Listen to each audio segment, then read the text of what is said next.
Hello बच्चा लोग, 2000 वाला क्वेश्चन करते हैं। अगेन देखिए, इन सारे सब्जेक्टिव क्वेश्चन का प्रॉब्लम ये है ना कि इनके कैलकुलेशंस बड़े पुअर है। बाकी तो अपन कोशिश करेंगे कॉन्सेप्ट वाला पार्ट समझने का कि अप्रोच कैसे करना है, क्योंकि एडियाबैटिक वाले क्वेश्चन ऐसे भी अपन कम किए हुए होते हैं। एक आर्गन गैस का सैंपल है 1 ATM पे और 27 पे। तो भाई जो जो पता होता है ना वो लिख लेना चाहिए। टेम्परेचर 27 डिग्री सेंटीग्रेड कितना होता है? 300 केल्विन, क्योंकि 27 को केल्विन में करने के लिए 273 ऐड करते हैं। रिवर्सिबल भी है और एडियाबैटिक भी है। अब अपने को पता है रिवर्सिबल एडियाबैटिक के लिए अपने पास फॉर्मूला है। अगर वर्क डन पूछता तो P2V2 माइनस P1V1 गामा -1। अगर अपने को पूछता कि अपने पास वॉल्यूम दिया हुआ है, टेम्परेचर पूछता, तो अपने को पता है TV⁻, gamma -1 is equal to constant, मतलब ऐसा है ना। वैसे ही PV के टर्म्स में P1V1 gamma is equal to P2V2 gamma. ठीक है, तो गिवन में और क्या चीज़ है? गिवन तो प्रेशर है, टेम्परेचर है, फ्रॉम वॉल्यूम भी दिया हुआ है 1.25 DM³ से 2.5 DM³ पे चल जा रहे हैं। अच्छी बात है। Calculate the enthalpy change to find. क्या है इंथैल्पी चेंज? क्या होता है वो? Delta H. डेल्टा एच क्या होता है? NCP delta T। बहुत बढ़िया। और CV दिया हुआ है, ठीक है। तो CV और CP का अपने को पता है रिलेशन क्या होता है। CP minus CV is equal to R, we know. तो टारगेट क्या क्या है, पहले CP निकाल लेते हैं। तो CP is equal to R plus CV। R SI unit पे होता है 8.314 और CV दिया हुआ है 12.49 जूल्स में ही दिया हुआ है, देख सकते हैं अपन। तो यहाँ से एक बात तो समझ आ रहा है कि R 20.8 के अराउंड CP अपना आ रहा है। CP निकल गया, डेल्टा T चाहिए और N चाहिए, ठीक है।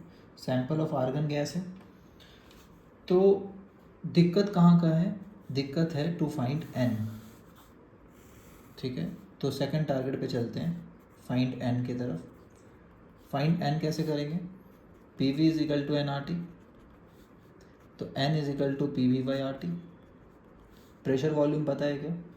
प्रेशर 1 है, वॉल्यूम इनिशियल कितना है? 1.25 है ना। मोल्स तो किसी से भी निकाल सकते हैं, फाइनल प्रेशर वॉल्यूम पता हो या इनिशियल प्रेशर वॉल्यूम पता हो। नंबर ऑफ मोल्स तो चेंज होना से रहा, क्योंकि गैस एक्सपैंड हो रहा है, नंबर ऑफ मोल्स कैसे चेंज होगा? ठीक है, तो प्रेशर ATM में, वॉल्यूम अपना किस में है? 1.25 क्या है ये? ठीक है, लीटर DM³ है। डिवाइडेड बाई क्या करेंगे? R का वैल्यू 0.0821 ले लेंगे लीटर ATM में, और टेम्परेचर 300 है, ठीक है। आई होप सारा वैल्यू समझ आ रहा है कि कैसे पुट किए हैं। तो यहाँ से अपना N जो है, again calculation very very poor, N अपना आता है 0.05। तो टारगेट नंबर 2 भी अचीव्ड हो गया, टारगेट नंबर 1 आ गया, 2 आ गया। टारगेट नंबर 3 इस क्वेश्चन में क्या है? Find delta T। कैसे निकालेंगे डेल्टा T? V1 V2 दिया हुआ है, V1 V2 और टेम्परेचर का रिलेशन वाला एक फॉर्मूला है, ठीक है। लेकिन दिक्कत क्या है कि उस फॉर्मूले में गामा होता है, और गामा अगर अच्छा नहीं आया तो ये शायद ही कर पाएंगे अपन। तो T1/T2 और T1 T2 दोनों चाहिए अपने को। V2/V1, तो अपने के पास T1 है ना, और T2 निकालेंगे। और एक्सपेंशन हुआ है, देखिए कुछ बातें ब्रेन में चलना चाहिए साथ साथ। एक्सपेंशन लीड्स टू क्या होता है? कूलिंग। तो T2 T1 से क्या आना चाहिए? छोटा आना चाहिए, ठीक है। अगर नहीं आया तो समझ जाएंगे कुछ गड़बड़ हो गया है, ठीक है। तो ऐसे वाले इक्वेशन को, पावर वाले इक्वेशन नहीं सॉल्व करना आता है तो अपन क्या करते हैं? एलन उलन लेना पड़ता है, फिर लॉग वोग लेना पड़ेगा। जो भी करना है आप कर सकते हैं, लॉग ले सकते हैं। गामा -1 निकाल सकते हैं क्या? गामा क्या होता है? CP/CV। तो गामा -1 क्या हुआ? CP/CV -1, which is CP - CV/CV। And CP - CV क्या होता है? CP - CV होता है R के बराबर। तो ये हो गया R/CV, और CV दिया हुआ है। तो ये एक्चुअली क्या आ रहा है? गामा 8.3/12.4, ठीक है। देख लीजिए फिर से, बहुत ख़राब नंबर, इसको अप्रॉक्सीमेटली करेंगे तो 8 और 12 1.5 टाइम्स में जाता है, तो 1/1.5 टाइम्स है ना, which is equal to approximately 2/3। चलिए अब अपना लक यहाँ पे चेक करते हैं, अपने को कुछ हासिल हो पा रहा है कि नहीं। T1/300 is equal to V2/V1। V2/V1 का यूनिट कोई भी हो, फ़र्क नहीं पड़ना चाहिए, क्यों? क्योंकि V2 और V1 का यूनिट कट जाएगा। 2.5 एटलीस्ट ये नंबर तो अच्छा है।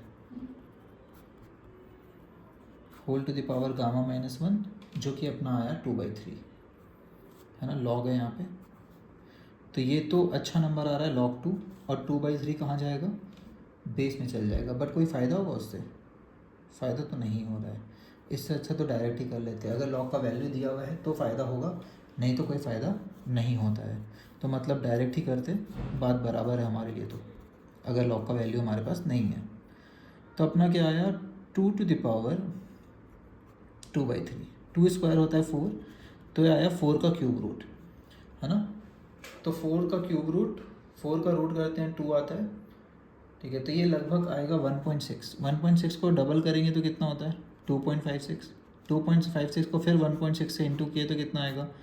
तो लगभग लग रहा है 4 के बराबर आ सकता है, ठीक है। तो ये लगभग 1.6 के अराउंड आता है। इतना अप्रॉक्सीमेशन कर सकते हैं। अगर ऑब्जेक्टिव एग्ज़ाम है तो, सब्जेक्टिव है तो भाई वो वैल्यू नहीं देंगे तो कैसे करेंगे अपन, ठीक है। ये गड़बड़ हो गया क्या? T1/T2 की जगह T2/T1 हो गया, ठीक है। तो ये 300 ऊपर वाला था ना, है ना, इसलिए अपने को पता होना चाहिए कि ये क्या आएगा, छोटा आएगा T2। यहाँ पे अपना बड़ा आ रहा है 300/T2, तो T2 कितना आ रहा है? 300/1.6। 300 को 1.5 से डिवाइड करेंगे तो 200 आता है ना। तो 1.6 से डिवाइड करेंगे तो 200 से थोड़ा कम, तो ये अपना आता है 188 के अराउंड, है ना। ये तीनों वैल्यू मिल गई। अब क्या करना है? ओरिजिनल इक्वेशन में पुट करना है, ठीक है। ये रहा इक्वेशन 1 था। पुट ऑल वैल्यूज़ इन 1, पुट ऑल वैल्यूज़ इन 1, अपना डेल्टा एच निकलेगा जो कि आ रहा है n into CP 20.8 into delta T 300 minus 188 which is लगभग इक्वल टू 112। इन सबको मल्टीप्लाई करेंगे तो हमारा आंसर आ रहा है लगभग 115.41। ये माइनस 112 आएगा क्योंकि कूलिंग हुआ है, तो आंसर माइनस में इतने जूल्स रिपोर्ट हो रहा है, ठीक है। दिख गया कितना मेहनत वाला क्वेश्चन था सब्जेक्टिव एग्ज़ाम का, ठीक। बट वहाँ यहाँ पे एक एक क्वेश्चन करना बहुत डिफ़िकल्ट होता था इस एरा में, तो चलता है इतना तो। ओके, चलिए बाय एवरीवन।